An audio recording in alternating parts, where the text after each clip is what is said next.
దేవుని నామానికి స్తోత్రములు కలుగునుగాక. హల్లెలూయా. అందరం ఒకసారి గట్టిగా చప్పట్లు కొడదాం. దేవాది దేవునికి మహిమ ఘనత ప్రభావములు చెల్లునుగాక. మంచిది క్రీస్తునందు ప్రియ దేవుని సంగమా, మరి చేరు వచ్చిన మీ అందరికీ కూడా ప్రభువైన యేసు పరిశుద్ధ నామములో మరి శుభాలు వందనాలు తెలియజేస్తూ ఉన్నాను. దేవుడు మిమ్మును మీ కుటుంబాలను సమృద్ధి అయిన దీవెనతో నింపి ఆశీర్వదించునుగాక, బలపరచునుగాక. ఈ దిన దేవుని వాక్య సందేశము ద్వారా మనందరినీ ఆయన రాజ్య వ్యాప్తి కొరకై సిద్ధపరచునుగాక. హల్లెలూయా, హల్లెలూయా. ప్రభునకు స్తోత్రం. మంచిది ప్రియులరా, మరి ఈ దిన దేవుని సందేశాన్ని వినుటకు దేవుడు మనకు ఎంతగానో కృప చూపి ఉన్నాడు. ఆయన కృపలో, ఆయన బాహుల్యతలో, ఆయన భద్రతలో మనము దాచబడిన వారమై ఉంటూ ఉన్నాం.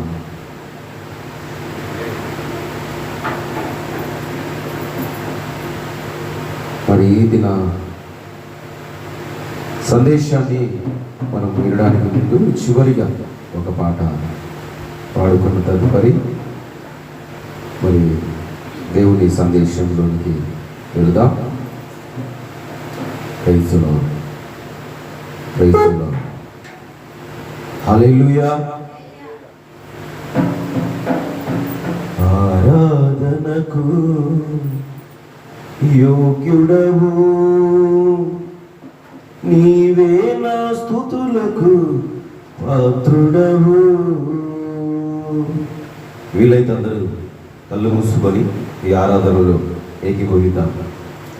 ఆరాధనకు యోగ్యుడవు నీవే, నా స్తుతులకు పాత్రుడవు. ఆరాధనకు యోగ్యుడవు నీవే, నా స్తుతులకు పాత్రుడవు. కీర్తించకుండా నేను ఉండలేనయా, స్తుతి చేయకుండా గమ్యం సాగవు యేసయ్యా. కీర్తించకుండా నేను ఉండలేనయా, స్తుతి చేయకుండా గమ్యం సాగవు యేసయ్యా. ఆరాధనకు యోగ్యుడవు నీవే, నా స్తుతులకు పాత్రుడవు. ప్రభువుకు మహిమ కలుగునుగాక.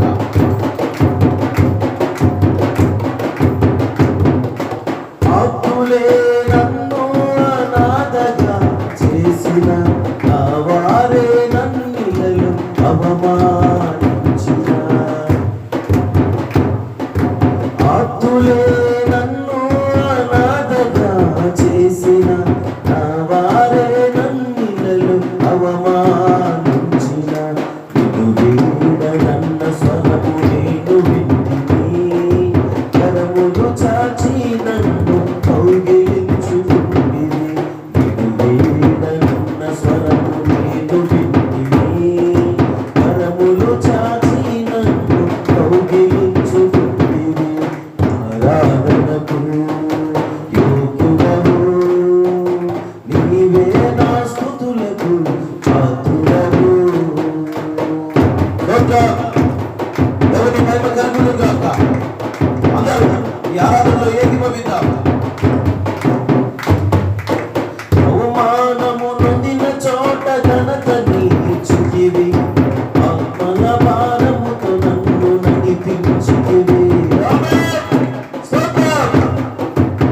అవమానము నొందిన చోట ఘనత నీచితివి, ఆత్మల భారముతో నన్ను నడిపించితివి. ఎంత భాగ్యము నా జన్మ ధన్యము, తుది శ్వాస వరకు నీ సాధనమవుతును. ఎంత భాగ్యము నా జన్మ ధన్యము, తుది శ్వాస వరకు నీ సాధనమవుతును. ఆరాధనకు యోగ్యుడవు నీవే, నా స్తుతులకు పాత్రుడవు. ఆరాధనకు యోగ్యుడవు నీవే, నా స్తుతులకు పాత్రుడవు. అదరు కళ్ళు మూసుకొని ఆయన సన్నిధానములో చప్పట్లు కొడుతూ ప్రభుని ఆరాధించింది వాళ్ళు ఉంటూ ఉన్నాం. ప్రతి ఒక్కరు నీ జీవిత సమర్పణ నీకర్పణం, నా జీవిత యాత్రలో నీవే గమ్యము. ఈ జీవిత సమర్పణ నీకర్పణం, నా జీవిత యాత్రలో నీవే గమ్యము. సాగిపోతును నిన్ను చేరే వరకు, నీలోని నా జీవం పొందే వరకు. సాగిపోతును చేరే వరకు, నీలోని నా జీవం పొందే వరకు. ఆరాధనకు యోగ్యుడవు నీవే, నా స్తుతులకు పాత్రుడవు. ఆరాధనకు యోగ్యుడవు నీవే, నా స్తుతులకు పాత్రుడవు. ఆరాధనకు యోగ్యుడవు నీవే, నా స్తుతులకు పాత్రుడవు. నీవే నా స్తుతులకు పాత్రుడవు. ఆరాధనకు యోగ్యుడవు నీవే, నా స్తుతులకు పాత్రుడవు. కీర్తించకుండా నేను ఉండలేనయ్యా, స్తుతి చేయకుండా గమ్యము సాగదు యేసయ్యా. కీర్తించకుండా నేను ఉండలేనయ్యా, స్తుతి చేయకుండా గమ్యం సాగదు యేసయ్యా. ఆరాధనకు యోగ్యుడవు నీవే, నా స్తుతులకు పాత్రుడవు. ఆరాధనకు యోగ్యుడవు నీవే, నా స్తుతులకు పాత్రుడవు. నీవే నా స్తుతులకు పాత్రుడవు. దేవునికి మహిమ కలుగును గాక. స్తోత్రం స్తోత్రం స్తోత్రం స్తోత్రములు దేవా. అందరూ ప్రార్థనలు ఎక్కిపోయించారు. కృప కలిగిన దేవా, దయగలిగిన తండ్రి, ముందున్న సమయం అంతటి ప్రభువా నీ అధికారమునకు అప్పగిస్తూ ఉన్నా. ఇంతవరకు తండ్రి బిడ్డలందరూ నయనాన్ని సన్నిధికి చేరి ఆత్మతో సత్యముతో నిన్ను ఆరాధించిన బిడ్డలుగా నీ సన్నిధిలో ఉంటూ ఉన్నారు. అటు బిడ్డలందరికీ నీ దీవెన మెండుగా కుమరించుదువుగాక. దేవానికి వందనాలయ్యా. ఇప్పుడైతే ప్రభువా మేము సిద్ధపాటు కలిగిన ఆత్మ చేత నీ సన్నిధిలో ఉన్నాం. నీ మాటల ద్వారానైనా మాతో మాట్లాడమని అడుగుతూ ఉన్నాము తండ్రి. మాతో మాట్లాడయ్యా, మాతో మాట్లాడయ్యా. దేవానికి వందనాలు, దేవానికి స్తోత్రం, మహాగురుడానికి స్తోత్రం, మహోన్నతుడానికి స్తోత్రం, సర్వశక్తి సంపన్నుడమైన దేవానికి స్తోత్రములు. ఆశ్చర్యకరుడ, ఆలోచనకర్త, సమాధాన అధిపతివైన దేవా నీకే స్తోత్రం స్తోత్రం స్తోత్రం స్తోత్రం. అందరూ స్తోత్రం చేద్దాం. ఈ స్థలంలో చేరిన మనమందరం, ఈ స్థలంలో చేరిన మనమందరం కృతజ్ఞతాపూర్వకముగా ప్రభుని ఆరాధించుకుందాం. ప్రభు మనకిచ్చిన ఈ సమయం ఎంతో గొప్పది. ఈ సమయంలో మనమందరము ఆత్మలను సిద్ధము చేసుకోండి. ఆయన రాజ్యము మనందరము చేరువరకు సిద్ధపాటు కలిగిన ఆత్మ ద్వారా ప్రభు సన్నిధిలో ప్రార్థించుకుంటాం. హల్లెలూయా హల్లెలూయా హల్లెలూయా. యేసయ్యా నీకే స్తోత్రములు దేవా. పరిశుద్ధాత్ముడానికి స్తోత్రములు నాయన. నీ మహిమ ప్రభావము ఆయన నీ బిడ్డల మీద కుమ్మరించబడును గాక. నీ బిడ్డల మీద కుమ్మరించబడును గాక. నీ బిడ్డల ఆత్మపూర్ణులై నీ సన్నిధిలో నేను వినగలిగిన చెవులు గ్రహింపగలిగిన హృదయముతో నీ వాక్యమును దృష్టి ఉంచుదురుగాక. దేవా నీకే వందనాలు. నమ్మదగిన దేవా నీకే స్తోత్రాలు. కృపా సత్య సంపూర్ణమైన యేసయ్యా నీకే స్తోత్రాలు. అవునయ్యా, మేము అల్పులము, అభాగ్యులము, వెర్రివారమైన మమ్మలను పిలుచుకున్నా నువ్వు పిలిచిన పిలుపుకు తగినట్లుగా మేము ప్రవర్తించు వారమై ఉండాలని ఆయన అనేక మార్లు హెచ్చరిస్తూ నీ సొత్తుగా ఆయన మార్చుకుంటూ ఉన్నాం. ఆయన నీ వారసులుగా మమ్మల్ని చేసుకుంటూ ఉన్నాం. ఇది ఎంత భాగ్యమయ్యా, ఇది ఎంత ధన్యత యేసయ్యా. ఆయన నీకే వందనాలయ్యా, నీకే స్తోత్రాలయ్యా.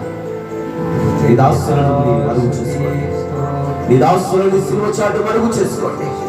నీ దాసుల మీద నీ ఆత్మను కుమ్మరించండి. ఏడంతల ఆత్మ చేత ఎత్తి పట్టింది ప్రభువా, నీ దాసుని నోటికి బోరగా వదులుగాక. నీ దాసుని నోటి మాట ఆయన మనుషులు ఎవరు వినరు గాని నీ మాట మాత్రమే నీ పిల్లలు వినగలిగిన వారే ఉంటూ ఉన్నారు. దేవా, అటు మాటలతో హృదయములను తృప్తిపరచు. నీ మాట ద్వారా మమ్మలను బలపరచుమని, నీ మాట ద్వారా నీ రాజ్యములోనికి చేరడానికి మమ్మలను సిద్ధము చేయమని, వధువు సంగమములను కట్టుమని సన్నిధిలో ప్రార్థిస్తూ ఉన్నాం. ముందున్న సమయమంతా నీ చేతులకు అర్పించు. నా శ్రమలో నేను మొరపెట్టగా దేవుడు నాకు సమాధానం ఇచ్చినని సెలవిచ్చినట్లుగా నేను ఈ సమాధానము నీ బిడ్డల మీద ఉండునుగాక. నీ నామానికి మహిమ తెచ్చుకొని మరి ఘనత మహిమ ప్రభావం మీకు చెల్లించుకోండి. నేను వాక్యం వినడానికి వినగలిగిన చెవులు గ్రహింపగలిగిన ఉదయం మా అందరికీ దయచేయమని, ఈ దాసుని సిలువ చాటు మరుగు చేసుకోమని క్రీస్తు యేసు నామములో ఈ ప్రార్థన మీకు సమర్పించుకొని ప్రార్థిస్తూ ఉన్నాము తండ్రి. ఆమేన్. హల్లెలూయా. మంచిది పిల్లరా, దేవుని వాక్యాన్ని విందాం. కొద్ది నిమిషాలు మనము శ్రద్ధ కలిగి దేవుని వాక్యం మీద దృష్టి ఉంచి వారమై ఉండాలని ప్రభు పేరిట మరొక మారు మీకు తెలియజేస్తూ ఉన్నాం. మంచిది, దేవుని వాక్యాన్ని చదువుకుందాం. 139వ కీర్తన, 139వ కీర్తన మరొకరు చదివి వినిపించాలని ప్రభు పేరిట తెలియపరుస్తూ ఉన్నాను. 12 వచనాల వరకు 139వ కీర్తన 1 నుండి 12 వచనాల వరకు. బైబిల్ ఉన్న వారందరూ తెలిసి చూడండి, చదవగలిగిన వారు. యెహోవా, నీవు నన్ను పరిశోధించి తెలుసుకొని ఉన్నావు. నేను కూర్చుండుట నేను లేచుట నీకు తెలియను. నాకు తలంపు పుట్టక మునిపే నీవు నా మనసు గ్రహించుచున్నావు. నా నడకను నా పడకను నీవు పరిశీలన చేసి ఉన్నావు. నా చర్యలన్నిటినీ నీవు బాగుగా తెలుసుకొని ఉన్నావు. యెహోవా మాట నా నాలుకకు రకముగా అది నీకు పూర్తిగా తెలిసి ఉన్నది. వెనుకను ముందుగా నీవు నన్ను ఆవరించి ఉన్నావు. నీ చేయి నా మీద ఉంచి ఉన్నావు. ఇంటి తెలివిని నాకు మించినది, అది అగోచరము, అది నాకు అందదు. నీ ఆత్మ యొద్ద నుండి నేనెక్కడికి పోవుదును? నీ సన్నిధి నుండి నేనెక్కడికి పారిపోవుదును? నేను ఆకాశము నెక్కి నన్ను నీవు అక్కడ ఉన్నావు. నేను పాతాళమందు పండుకొని నీవు అక్కడను ఉన్నావు. నేను వేకువ రెక్కలు కట్టుకొని సముద్ర దిగంతములలో నివసించును. అక్కడను నీ చేయి నన్ను నడిపించును. నీ కుడి చేయి నన్ను పట్టుకొనును. అంధకారము నన్ను మరుగు చేయును. నాకు కలుగు వెలుగు రాత్రి వల్ల ఉండును అని నేను కొనిన ఎడల చీకటి అయినను నీకు చీకటి కాకపోవును. రాత్రి పగలు వలె నీకు వెలుగుగా ఉండును. చీకటియు వెలుగును నీకు ఏకరీతిగా ఉన్నది. దేవుని పరిశుద్ధ వాక్యం దీవించు. మహిమ కలుగును గాక. చదవబడిన లేఖనము ద్వారా దేవుడు మనతో మాట్లాడును గాక. వినగలిగిన చెవుల గ్రహింపల హృదయం మనందరికీ దేవుడు దయచేయును గాక. మంచిది, ప్రేమైన దేవుని వాక్యాన్ని చదివిన బిడ్డను దేవుడు దీవించి మంచి జ్ఞానంతో నింపి ఆయన పనిలో నిలుపుకొనుగను గాక. ఈ సమయాన దేవుని సందేశాన్ని కొద్ది నిమిషాలు శ్రద్ధగా విందాం. మరి ఎవరు అటు ఇటు చూడకండి. బైబిల్ ఉన్నవారు చదవటప్పుడు చదవండి, వినేటప్పుడు నా వైపు చూసి దేవుని మాటలు వినాలని మీకు మనం చేస్తున్నాం. ఈ దిన దేవుని సందేశం, ఈ దిన దేవుని సందేశము మందిరము, దేహము, దేవుని ఇల్ల. ఒక ప్రశ్నార్థకంగా ఈరోజు మనం వినబోతూ ఉన్నాం. మందిరము, దేహము, దేవుని ఇల్ల. చూడండి ప్రియమైన దేవుళ్ళారా, చాలామంది ఈరోజు మందిరాలకు వెళ్తూ ఉన్నారు, దేవుని సన్నిధానంలో గడుపుతూ ఉన్నారు. ప్రియమైన దేవుని సంగమా, ఒక విషయాన్ని మీకు తేటగా తెలియచేయాలని కొన్ని మాటలు మీ ముందు ఉంచాలని ఆశపడుతూ ఉన్నాను. పాలు ఎక్కడి నుంచి వస్తాయి చెప్తారా? పాలు తెలుసు కదా, ఎక్కడి నుంచి వస్తాయి? గేదె నుండి లేదా ఆవు నుండి పాలు వస్తాయి. బంగారం ఎక్కడి నుంచి తయారవుతుంది? బంగారం ఎక్కడి నుండి తయారవుతుంది చెప్పాలి? భూగర్భంలో బంగారం తయారవుతుంది. ముత్యం ఎక్కడ తయారవుతుంది? ముత్యం తెలుసు కదా, హారముగా ధరించే ముత్యం ఎక్కడ తయారవుతుంది? ఆ విషయం తెలుసా? పాలు ఎక్కడి నుంచి వస్తాయంటే ఆవు లేదా గేదె నుంచి చెప్పారు. బంగారం ఎక్కడి నుంచి తయారవుతుంది అంటే భూగర్భం నుంచి చెప్పారు. మరి ముత్యము ముత్యం ఎక్కడి నుండి తయారవుతుంది? ముత్యాన్ని చూసారు ఎప్పుడైనా మీరు? కనిపెట్టారు ముత్యాన్ని? ఎట్లుంటుంది ముత్యము? ముత్యం ఎట్లుంటుంది? అప్పుడు ఆ పాప చదువుకుందా? ఆ పాప చదువుకుందా? అది ముత్యమా? కాదు, అది ప్లాస్టిక్తో తయారు చేసింది. కానీ ముత్యం ఎలా ఉంటుందో తెలుసా? అది చాలా శ్రేష్టత కలిగినది. ముత్యం ఎక్కడ తయారవుతుంది అంటే సముద్ర గర్భంలో తయారవుతుంది. సముద్రంలో అది తయారవుతుంది. ఒక రెండు కప్ప అదేంటో ముచ్చుకలు రెండు ఇలా దానికి ఇలా ఉంటాయి, అందులో అది ముత్యము తయారవుతుంది. చూడండి ప్రియదేవులారా, పాలు ఆవు నుండి లేదా గేదె నుండి వస్తుంది, బంగారము భూగర్భము నుండి వస్తుంది, ముత్యము సముద్ర గర్భములో ఒక రెండు ముచ్చుకల మధ్యలో తయారవుతుంది. ఎందుకు ఈ మాటలు మీకు ముందు వస్తున్నా అంటే జాగ్రత్తగా మీరు ఆలోచించండి. ఇప్పుడు చదవబడిన మాటలో ఒక మాట మీ ముందు ఉంచాలని ఆశపడుతున్నాను. 8వ వచనం మరొకసారి చదువుతారా? నేను ఆకాశం ఎక్కి ఉన్నాను, నీవు అక్కడ ఉన్నావు. నేను పాతాళమందు పడుకొని ఉన్నాను, నీవు అక్కడ ఉన్నావు. నేను వేకువ రెక్కలు కట్టుకొని సముద్ర దిగంతములలో నివసించినను, అక్కడను నీ చెయ్యి నన్ను నడిపించును. ఒకసారి గట్టిగా చెప్పండి కొడతా. దేవునికి స్తుతి కలుగునుగాక, దేవునికి మహిమ కలుగునుగాక.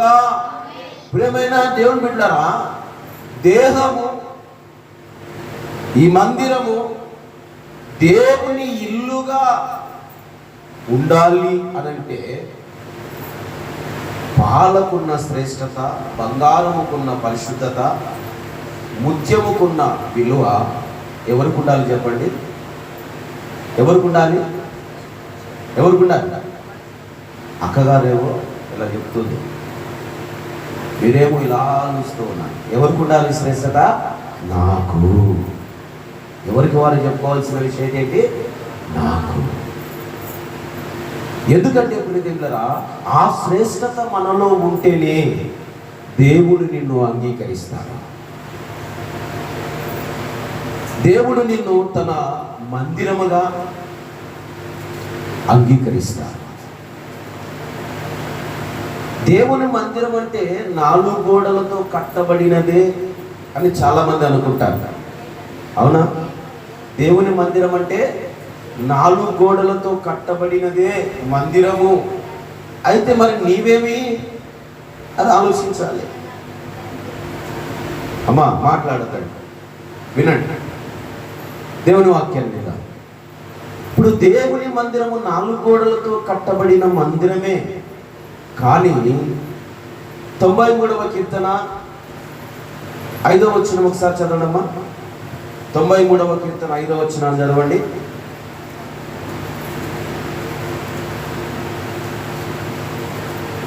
త్వరగా చదవాలి.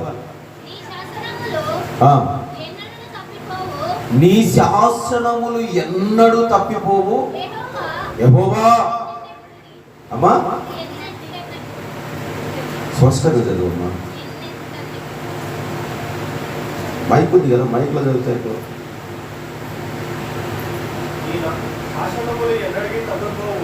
నీ శాసనములు ఎన్నడూ తప్పిపోవు యెహోవా.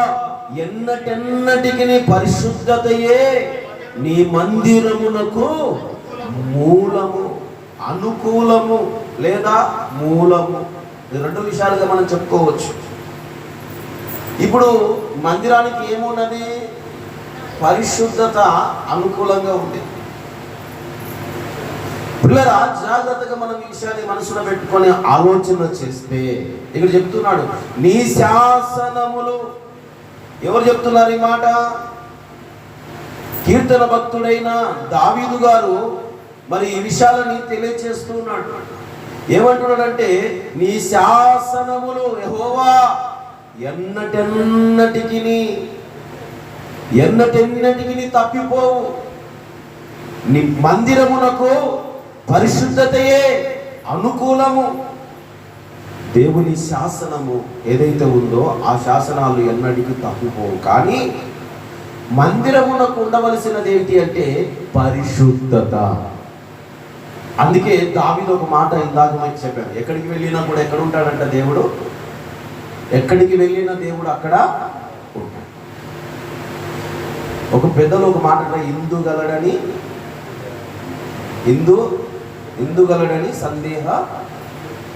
ఇందెందుగలడని సందేహపడకు. అంటే ఆయన అక్కడ ఉన్నాడు ఇక్కడ ఉన్నాడని, మరి ఎక్కడ ఉన్నా ఆయన దేవుడే, ఎక్కడైనా ఉండగలుగుతాడు. ఎందుకంటే ఆయన దేవుడై ఉన్నాడు కనుక. ఆయన మనుషుడు కాదు, నరమాత్రుడు కాదు. ఇప్పుడు ఊరికి ఇక్కడున్న వ్యక్తి ఊరికి వెళ్తే ఊరి దగ్గర ఉంటాడు, అక్కడున్న వ్యక్తి ఇంకో చోటుకి వెళ్తే అక్కడ ఉంటాడు. కానీ అక్కడ ఉన్న వ్యక్తి ఇక్కడ ఉండలేడు, ఇక్కడున్న వ్యక్తి అక్కడ ఉండలేడు. అంటే ఎందుకంటే ఒక మనిషి ఒక చోట ఉండగలుగుతాడు, దేవుడు మాత్రం ఎక్కడైనా ఉండగలుగుతాడు. హల్లెలూయా. అందుకే ప్రియదేవులారా, ఆయన ఎక్కడైనా ఉండగలుగుతాడు, ఏదైనా చూడగలుగుతాడు, ఎవరినైనా మీదైనా దృష్టి ఉంచగలుగుతాడు. కానీ మనుషులలో ఉండవలసినది ఏమిటి అంటే పరిశుద్ధత. ఈ పరిశుద్ధత పొంది మనము దేవునికి మందిరముగా లేదా ఆలయముగా మనము కట్టబడాలి. అందుకే ఏం చెప్తున్నాడు? మన పరిశుద్ధతే మందిరమునకు అనుకూలము. అనుకూలం అంటే ఏంటి? ఇప్పుడు మీరు ఎలా కూర్చున్నారు? ఎవరికి వారు ఫ్రీగా, అవునా? మీకు అనుకూలత ఉందా? లేదంటే ఒకరి మీద ఒకరు కూర్చున్నారా? ఇంకా కొంతమంది వచ్చి కూర్చోవడానికైనా స్థలము ఉంది. అంటే అనుకూలత ఉంది కూర్చోవడానికి. కానీ మందిరములకు పరిశుద్ధత ఏమై ఉండాలి? అనుకూలత కలిగినదై ఉండాలి. అందుకే చెప్తున్నాడు పరిశుద్ధత మందిరానికి ఏమై ఉన్నదంట? అనుకూలమై ఉన్నది. అట్టి అనుకూలత మందిరానికై ఉన్నప్పుడు మరి నీలో ఏముండాలి? మొదటి కొరింథీయులకు రాసిన పత్రిక మీరేమై ఉన్నారో అక్కడ చెప్తూ ఉన్నాడు. 3వ అధ్యాయం 16-17 వచనాలు చూస్తే ప్రియదేవులారా, అక్కడ చెప్తూ ఉన్నాడు. ఏమని చెప్తున్నాడు అక్కడ? ఒకసారి చదవండమ్మా. మొదటి కొరింథీయులకు రాసిన పత్రిక 3వ అధ్యాయం 16-17 వచనాలు. మీరు దేవుని ఆలయం, బాధ్యత గమనించడమ్మా. మీరు దేవుని ఆలయమై ఉన్నారని దేవుని ఆత్మ మీలో నివసించుచున్నదని మీరు ఎరగరా? తెలుసుకోరా? ఎరుగరా అంటే ఏంటి? ఎరుగరా అంటే ఏంటి? ఇప్పుడు ఒక మాట మామూలుగా చెప్తారు కదా, అరే వాడు ఇటు పోయాడా, ఏమన్నా వాడు చూసావా అని అంటే, చూశాను ఇప్పుడే వాడు వెళ్ళిపోయాడు అంటే వాడు వెళ్ళింది నీకు తెలుసు కాబట్టి చెప్పగలుగుతూ ఉంటాం. అందుకే ఇప్పుడు దేవుని ఆత్మ మీలో ఉందని ఇప్పుడు ఎవరు తెలుసుకోవాలి? ఎవరు తెలుసుకోవాలి? నాకు నేనుగానే తెలుసుకోవాలి. ఇంకొకరు వచ్చి చెప్పడానికి వీలు లేదు. ఎందుకంటే నీవే దేవునికి ఇల్లు. హల్లెలూయా. నీవే దేవునికి ఆలయము, నీవే దేవునికి మందిరము. ఈ మందిరము ద్వారా, ఈ 4 గోడలతో కట్టబడిన ఈ మందిరము ద్వారా పరిశుద్ధత అనగా దేవుని సన్నిధిలో ప్రార్థన ధూపము వేయడానికి, నిన్ను నీవు పరిశుద్ధపరచుకోవడానికి ఇదొక మందిరము. ఈ మందిరములో నుండి ఆత్మ సంబంధమైన మందిరముగా నీవు నేను మనమందరము కట్టబడాలి. హల్లెలూయా. అందుకే మందిరము అంటే పరిశుద్ధతకు అనుకూలము, దేహము దేవునికి ఆలయము. అందుకే దేవుని ఇల్లుగా మనము ఉండాలి. చూడండి, హెబ్రీయులకు రాసిన పత్రిక 3వ అధ్యాయం 6వ వచనం అనుకుంటా. ఒకసారి చదవండి. హెబ్రీయులకు రాసిన పత్రిక 3వ అధ్యాయం 6వ వచనం. అయితే క్రీస్తు కుమారుడై ఉండి ఆయన ఇంటి మీద, దేవుని ఇంటి మీద ఎవరు నమ్మకంగా ఉన్నారు? ప్రభు అయిన యేసు క్రీస్తుల వారు నమ్మకంగా ఉన్నాడు.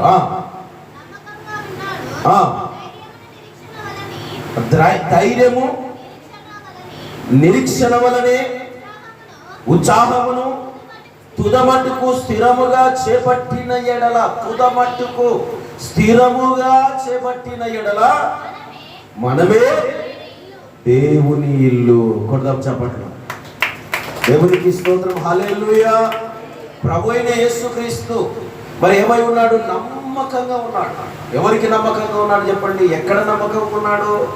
ఆయన మానవుడై శరీరధారి అయి భూమి మీదకి వచ్చిన దినములలో దేవుని యందు, తండ్రి అయిన దేవుని యందు నమ్మకస్తుడైన కుమారుడిగా ఈ భూమి మీద ఉన్నాడు. హల్లెలూయా.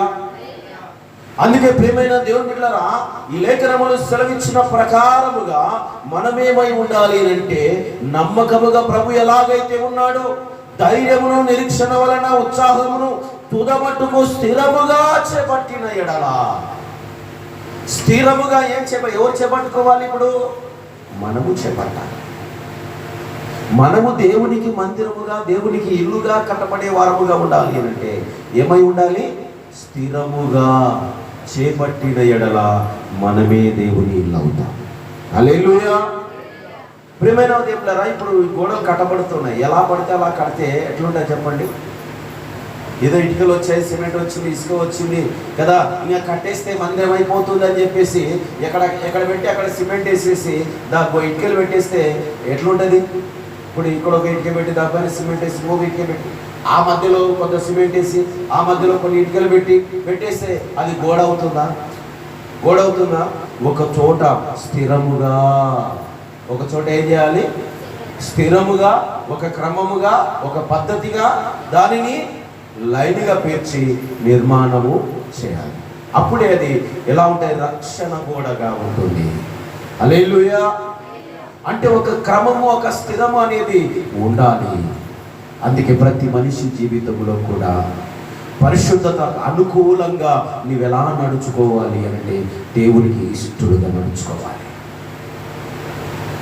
ఒక మందిరము క్రమముగా ఎలాగైతే కట్టబడి ఉందో ఆ మందిరములో మనము చేరి ఈ పరిశుద్ధ స్థలములో దేవుని ఆరాధించడానికి, దేవుని స్తుతించడానికి ఏ రీతిగా అయితే ఇది ఏర్పాటు చేయబడినదో, నీలో దేవుడు వచ్చి నివాసము చేయాలంటే నీ హృదయం ఒక క్రమబద్ధీకరణ కలిగినదై ఉండాలి.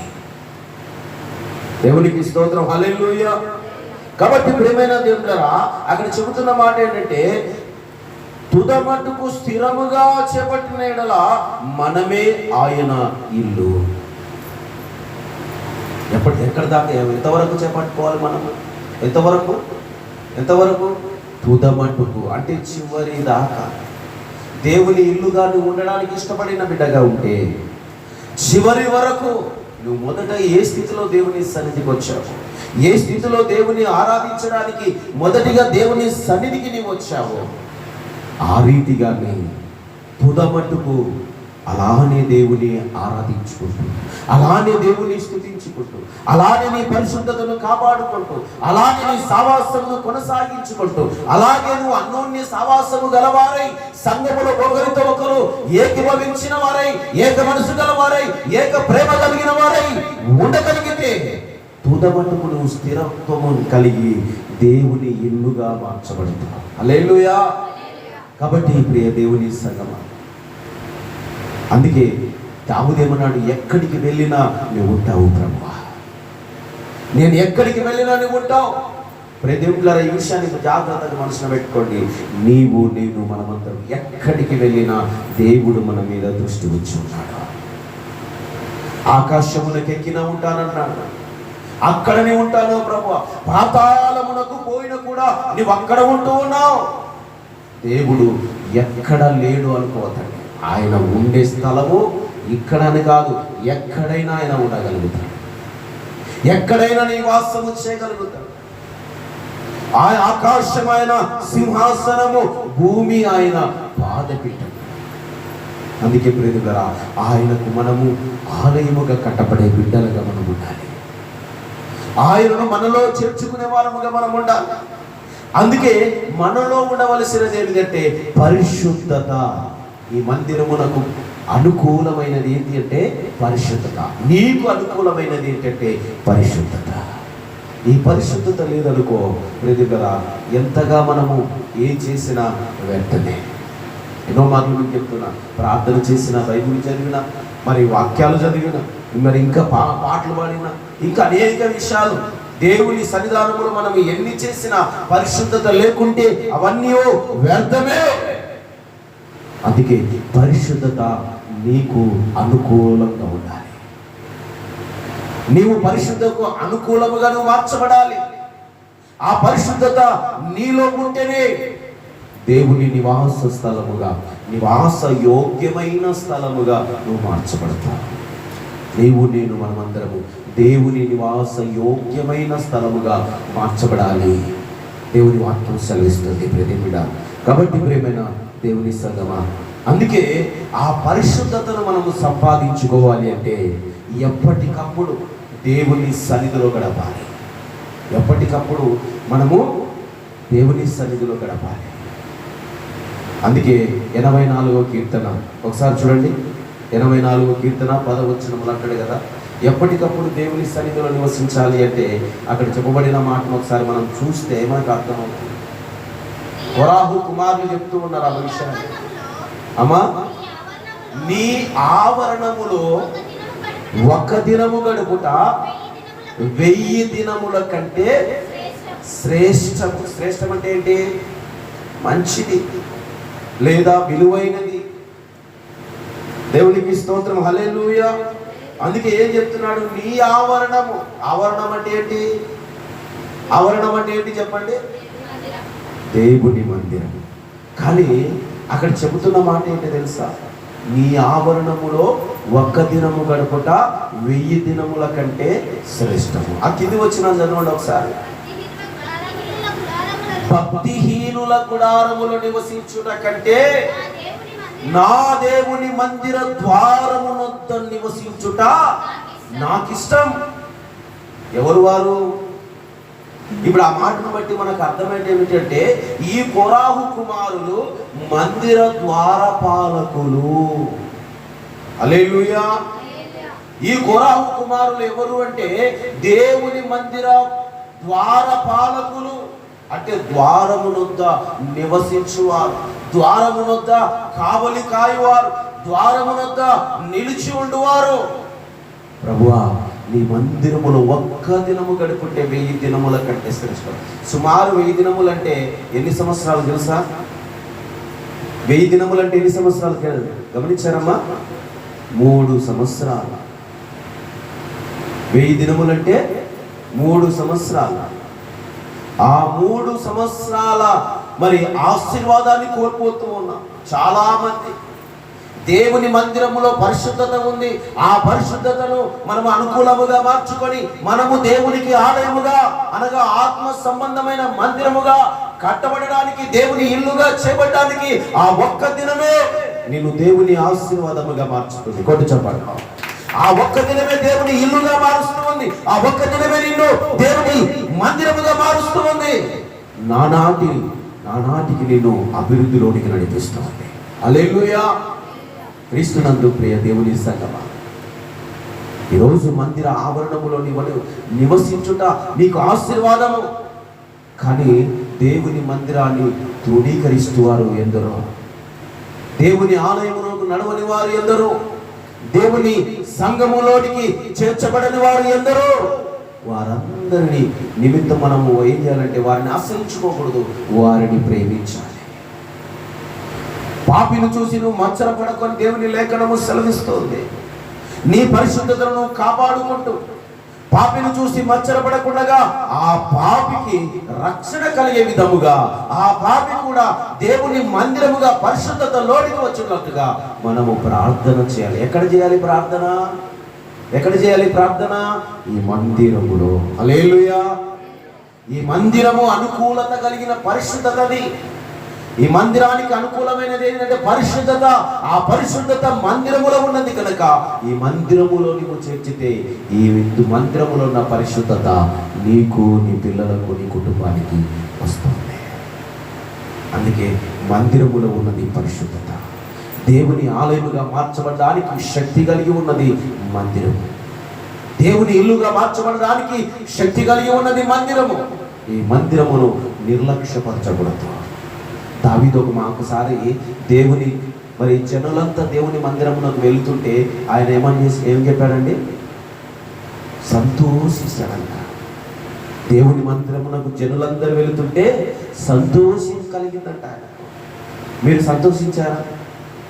మీరు సంతోషించారు? ఎవరైనా దేవుని మందిరానికి వెళ్తున్న వారిని చూసి సంతోషించారా? సంతోషించాలి.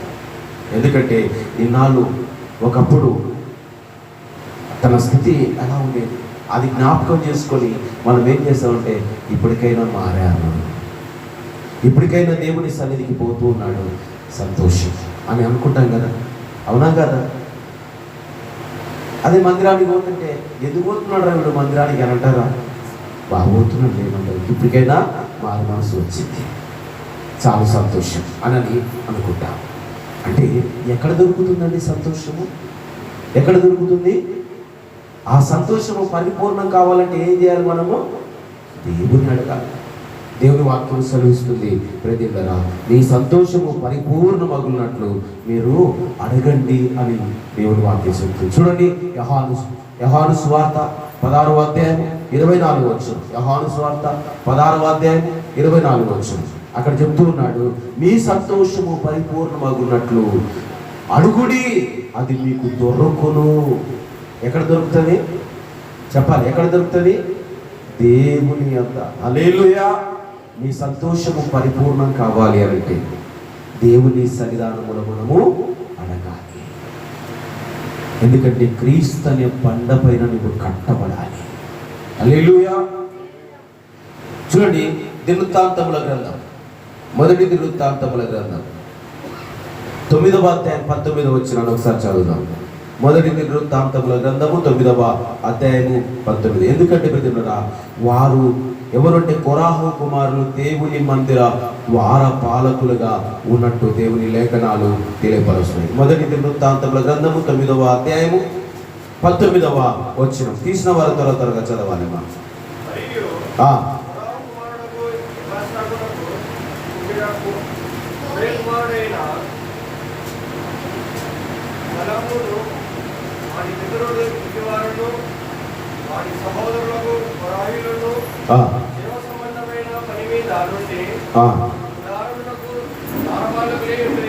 దేవునికి స్తోత్రం. హల్లెలూయా. వారు ఏమై ఉన్నారంట? దేవుని గుడారమునకు ఏమయ్యారంట? వారు ద్వారపాలకులు. ఇప్పుడు నీవేమై ఉండాలి చెప్పండి? నీవేమై ఉండాలి? దేవా, నీ సన్నిధిలో ఒక్క దినము గడిపినా చాలయ్యా, 3 సంవత్సరాల దీవెనలు నా మీదికి, నా కుటుంబం మీదికి వస్తాయి అని నమ్మకము కలిగిన బిడ్డలు దేవుని సన్నిధానంలో పరిపూర్ణమైన సంతోషాన్ని అనుభవిస్తారు. దేవునికి స్తోత్రం. హల్లెలూయా. అందుకే కొరాహు కుమారులు ఏం చెప్తున్నాడు? మరియు కొరాహు కుమారుడకు ఎబేషావునకు పుట్టిన కోరే కుమారుడైన షలూమును వాని పితరుల్ని ఇంటి వారును వాని సహోదరులకు కొరాహీనులను సేవా సంబంధమైన పని మీద నుండి గుడారమునకు ద్వారపాలకులై ఉండిరి. వారి పితరులు యెహోవా పాలెమునకు కావలి వారై ఉండిరి. ప్రవేశ స్థలమును కాయుచు ఉండిరి. కొడు చెప్పండి, ఏం చేశారంట వారంతా? యెహోవా స్థలమును కాయుచు ఉన్నారు. అంటే వీళ్ళెవరు? ఇప్పుడు కాపలా కాసేవారు, కాపరులు, దేవుని సంఘమునకు కాపరులు, దేవుని స్థలమును కాసేవారు కాపరులు, దేవుని ఆలయమున నిలిచి ఉండేవారు కాపరులు. ప్రేమైన దేవులరా, ఈ మందిరమునకు పరిశుద్ధత ఉన్నది. దీన్ని అపవిత్రపరచడానికి ఎవరికి వీలు లేదు. నీ దేహము దేవునికి ఆలయము, నీవు దేవుని ఆలయమై ఉన్నావని ఎరగవా? దేవుని ఆత్మ నీలో నివసించుచున్నదని నువ్వు ఎరగవా? తెలుసుకోవా? చెప్తున్నాడు. ఎంతమందికి తెలుసు దేవుని ఆత్మ నాలో నివసించుతుంది, నేను పవిత్రుడిగా పవిత్రురాలిగా ఉండాలి? అవునా? తెలుసా ఈ మాట? తెలుసా అందరికీ? మా వాక్యం తెలుసు, కానీ ఆ వాక్య ప్రకారంగా ఉండాలి, ఆ వాక్య ప్రకారంగా జీవించాలి. వాక్యం చెబుతుంది ప్రేమికులారా, వాక్యానుసారంగా నడుచుకోండి, వినువారమై ఉండకండి. యాకోబు రాసిన పత్రిక ఈ మాట అక్కడ కనబడుతుంది మనకు. వినువారు మాత్రమై ఉండకండి, అద్దములో తన సహజ ముఖమును చూసుకున్న మనిషిని పోలి ఉండకండి. ఎలా ఉండాలంట? వాక్యానుసారంగా నడుచుకుని వారిగా ఉండాలంట. 1వ అధ్యాయం 20 వచ్చిన కానీ 22 వచ్చిన అక్కడ ఉంటుంది చూడండి, ఒకసారి చూడండి. ఎన్నో వచ్చినావమ్మా? 21 చదువు.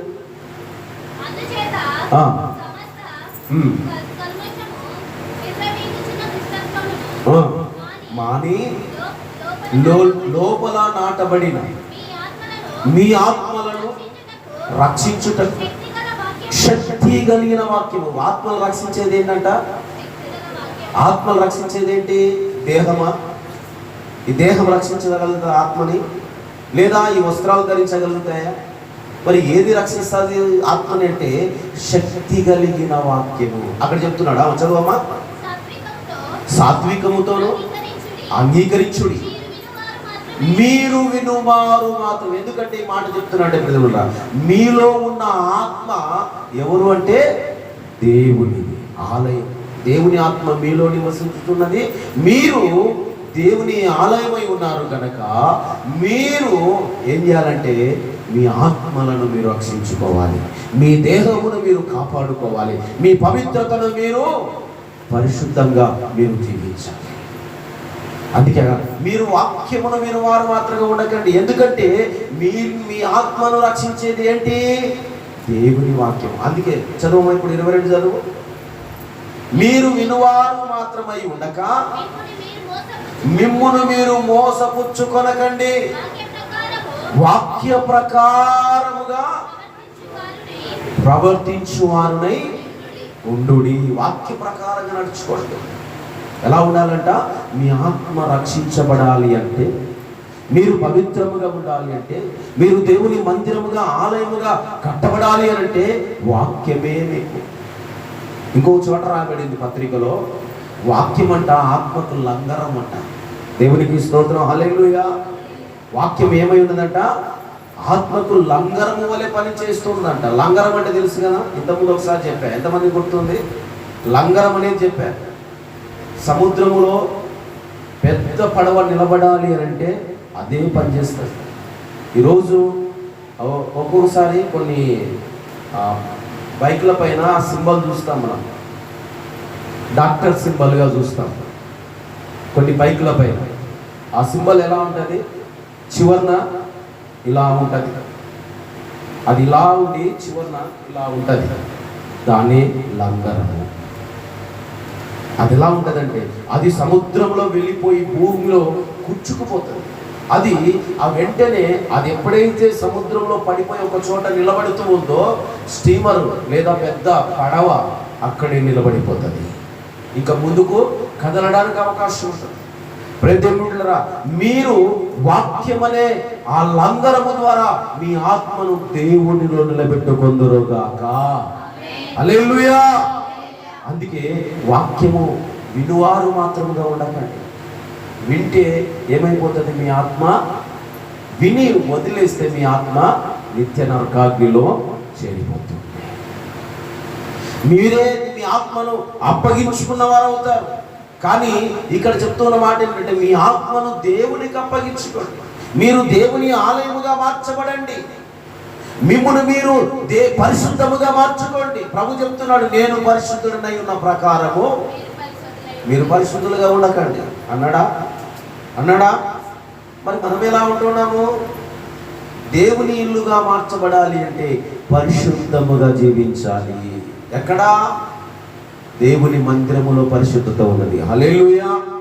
కాబట్టి ప్రియమైన దేవులారా, వారు దేవుని మందిర ద్వారమునంత కావలి కాయవారుగా ఉన్నారు. వాళ్ళు అంటున్న మాట ఏంటి తెలుసా? ప్రభువా, ఈ మందిరములో ఒక్క దినము గడిపితే చాలయ్యా.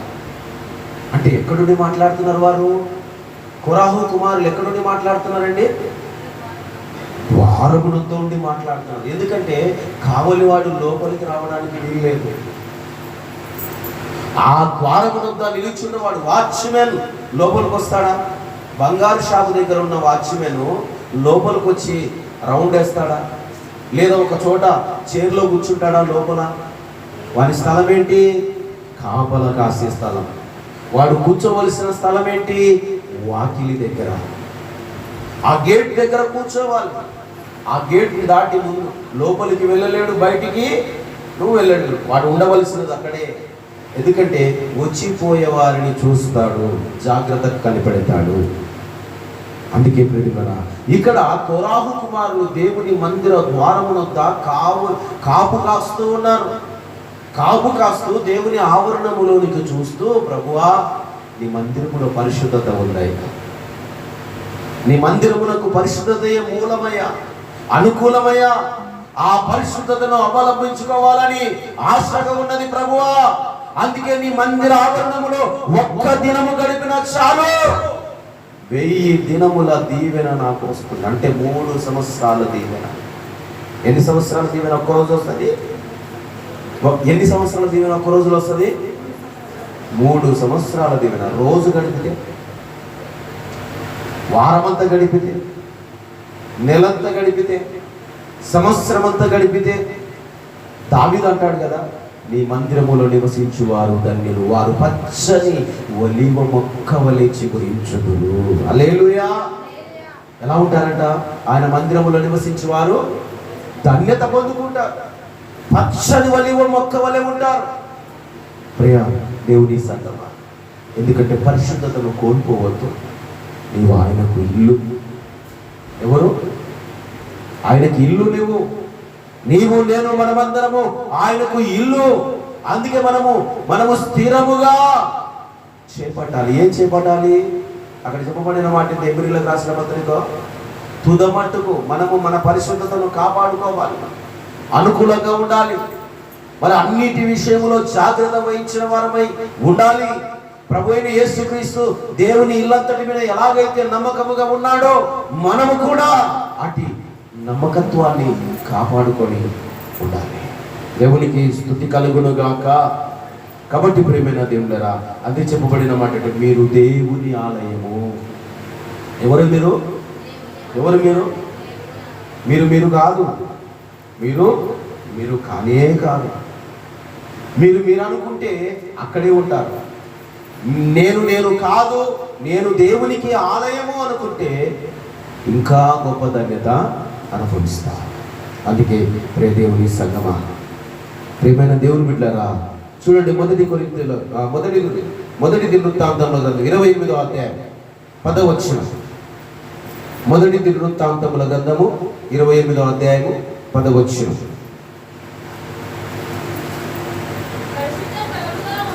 పరిశుద్ధ స్థలముగా ఉండుటకు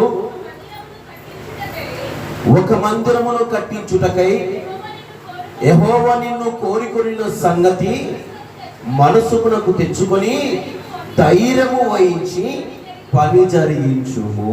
హల్లెలూయా, హల్లెలూయా. ప్రేమైన దేవులారా, ఎవరికి వారు ఆలోచించండి ఈ విషయాన్ని. ఈ వాక్యములో ఉన్న సంగతిని ఎవరికి వారు గ్రహించండి. ఇప్పుడు చెప్పబడిన మాట ఏమిటి? భౌతికంగా కనబడే మందిరముల గురించి మాట్లాడుతూ ఉన్నాడు. అవునా? చూడాలి నా వైపు.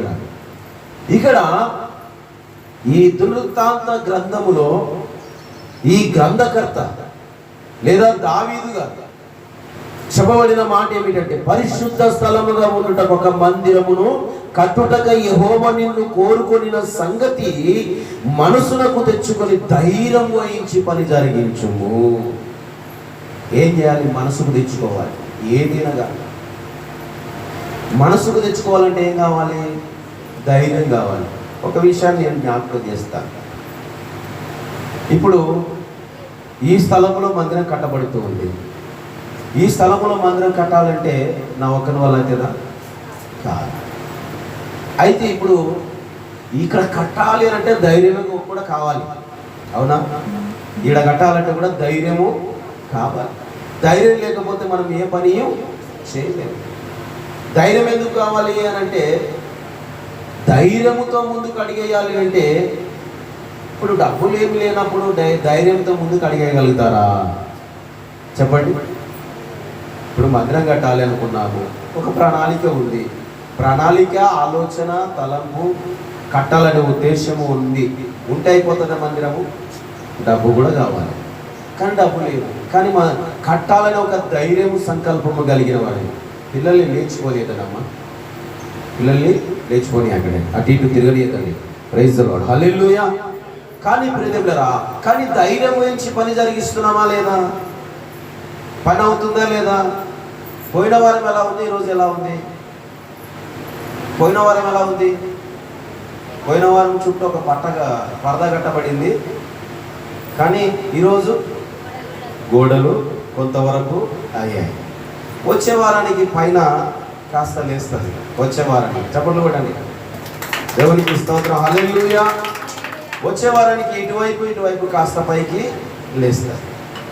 ఇంకా అటు వచ్చే వారం దేవుని చిత్తమైతే ఇంకా కాస్త పైకి లేస్తుంది. కానీ ఏదైనా చేయాలన్నా ఏం చేయాలి? ధైర్యం. ఆ ధైర్యం కావాలంటే ఉన్న భారమంతా ఎవరి మీద వేయాలి? దేవుని మీద. నీ భారము, నీ పనుల భారము యెహోవా మీద మోపుము అని రాయబడింది. కానీ ఇక్కడ దావీదు ఒక విషయాన్ని జ్ఞాపకం, సొలొమోను గురించి చెప్తున్నాడు. సొలొమోను పరిశుద్ధ స్థలముగా ఉండుటకు ఒక మందిరమును కట్టుటకై యెహోవా నిన్ను కోరుకొనిన సంగతి మనసునకు తెచ్చుకొని ధైర్యము వహించి పని జరిగించు. నేను ఒక విషయాన్ని ఇక్కడ చెప్పాలని ఆశపడతాను. నీవు దేవుని మందిరముగా కట్టబడాలి అంటే ఏం కావాలి చెప్పాలి? సాహసం చేయాలి.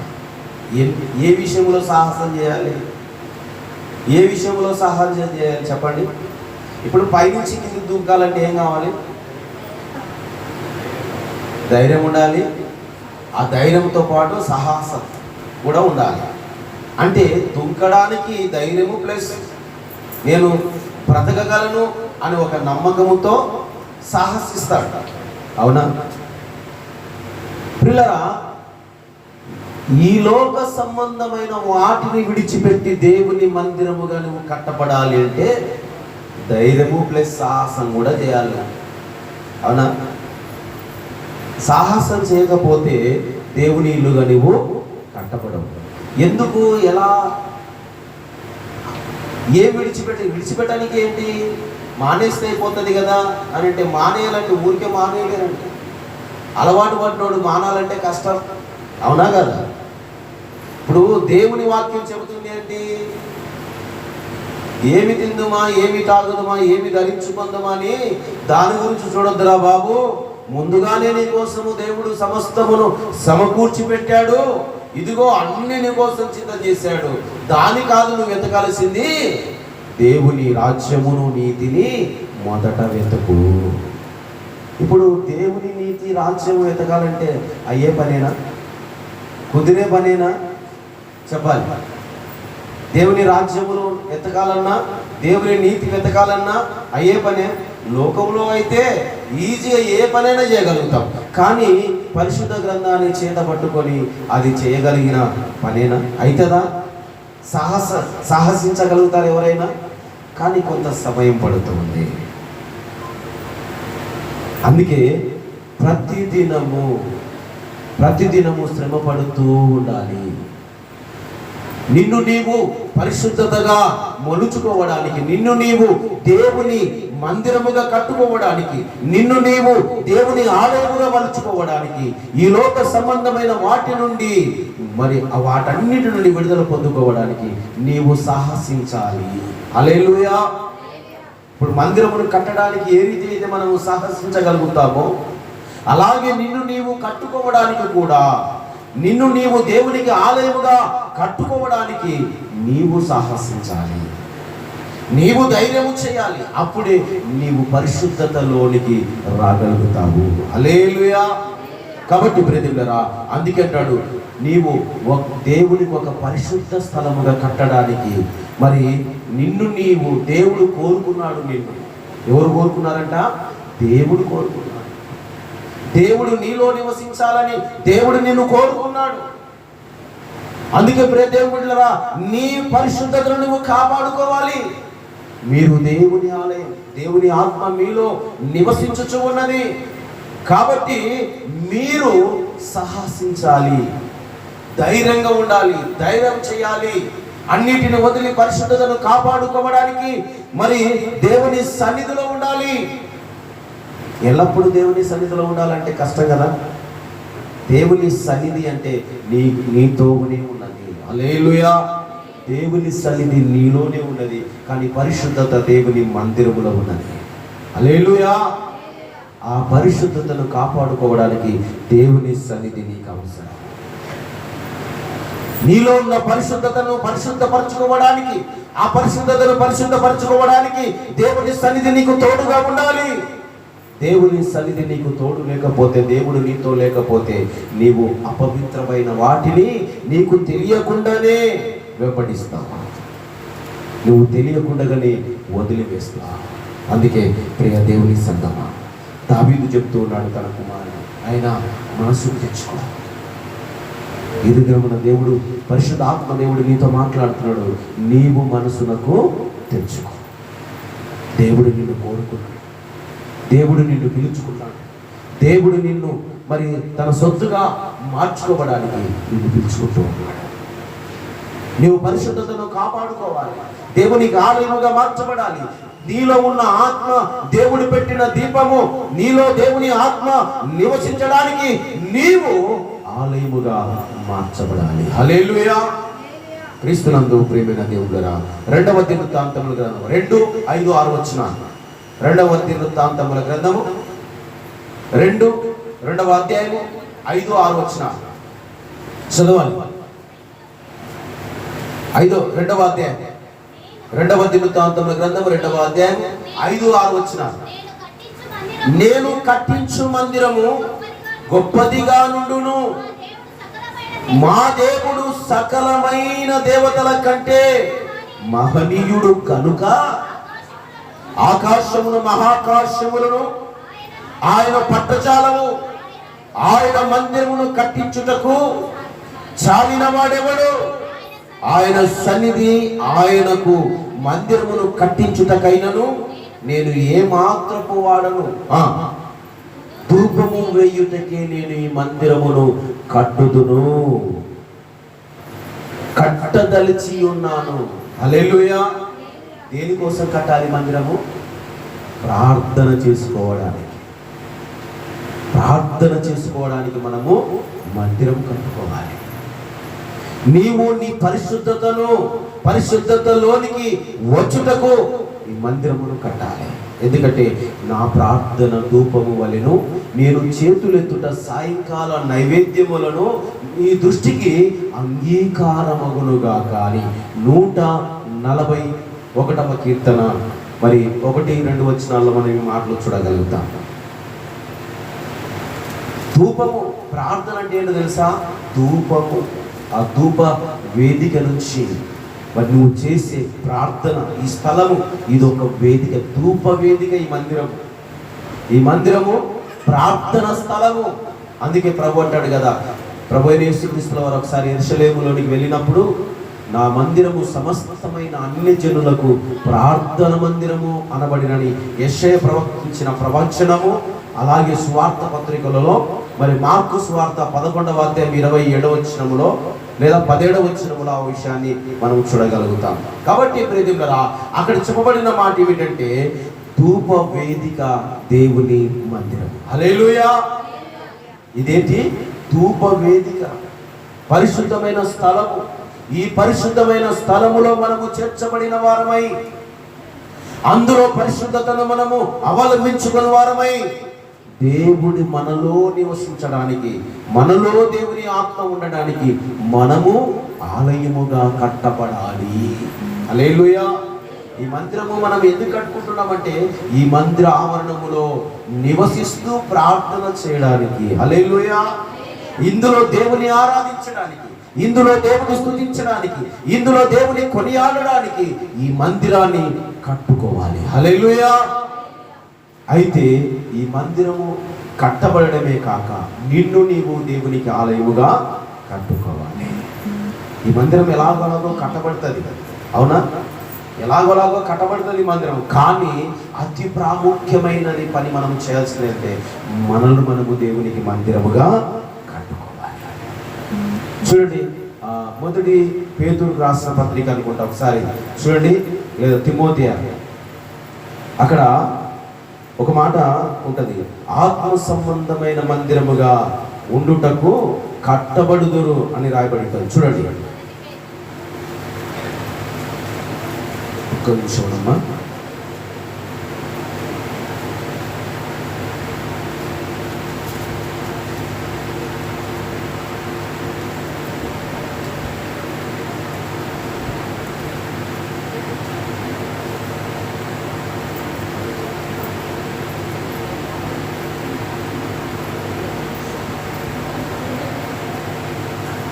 మొదటి పేతురు రాసిన పత్రిక 2వ అధ్యాయం 5వ వచనం.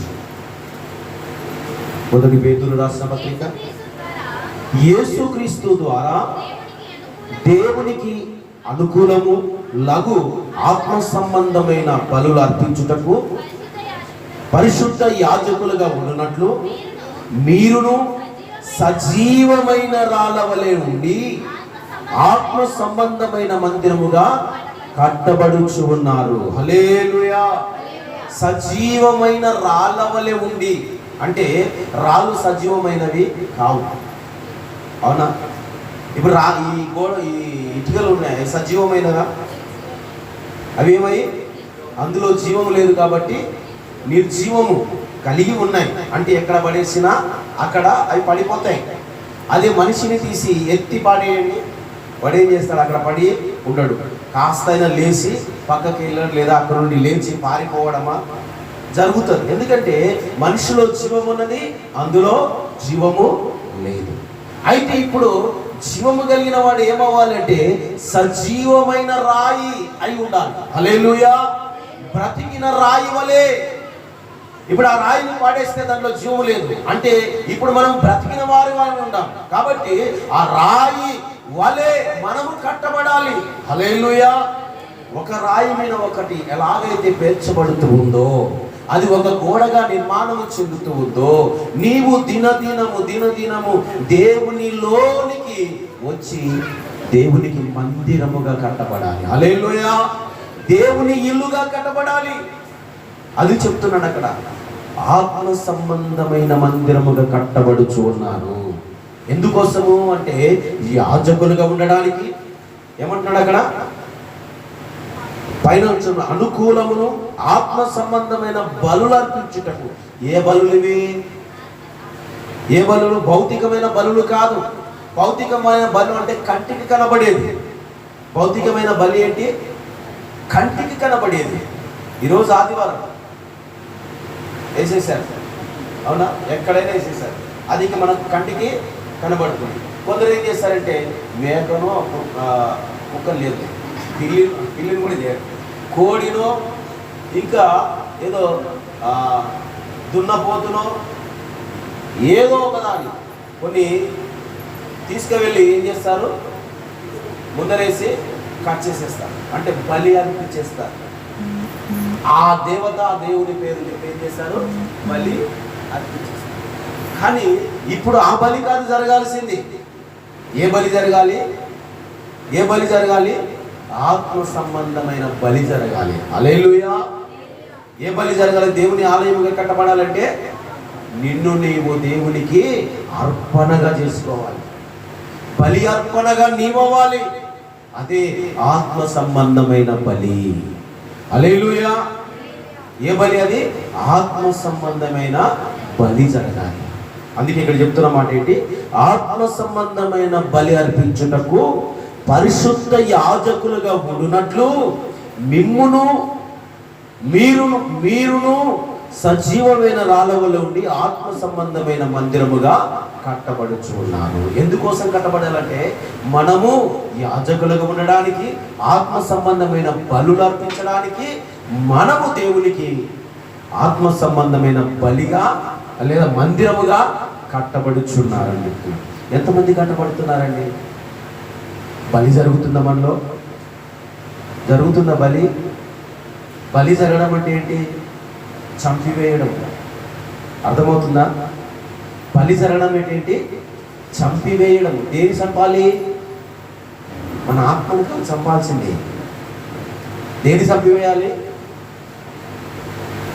ఆ బలి జరగకుండా ఆశలు ఉన్నాయి చూడండి, కోరికలు ఉన్నాయి చూడండి, అవి చంపివేయాలి. నీలో నీ ఆత్మకు ఆటంకము కలిగించే వాటన్నిటిని ఏం చేయాలి?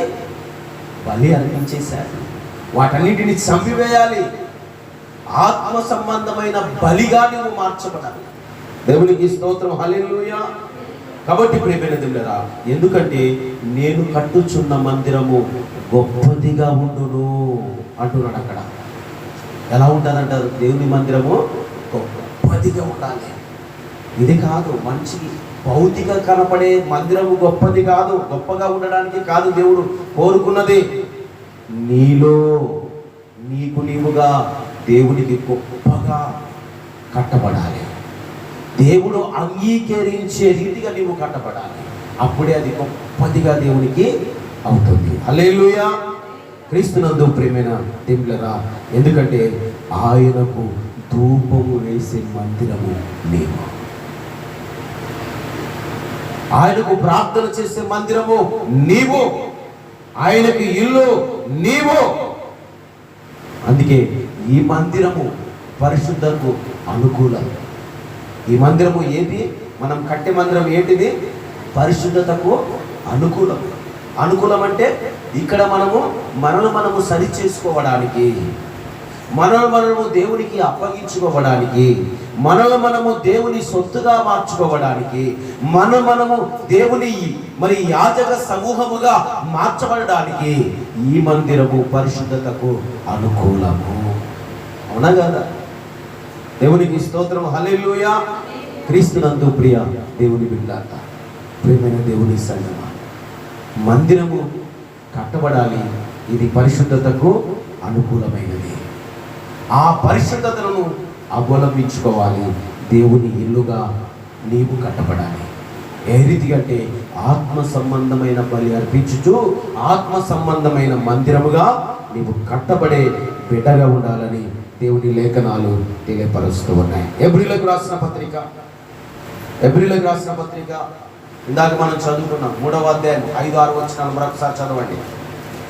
ఎబ్రీలకు రాసిన పత్రిక 3వ అధ్యాయం 5-6 వచనాలు.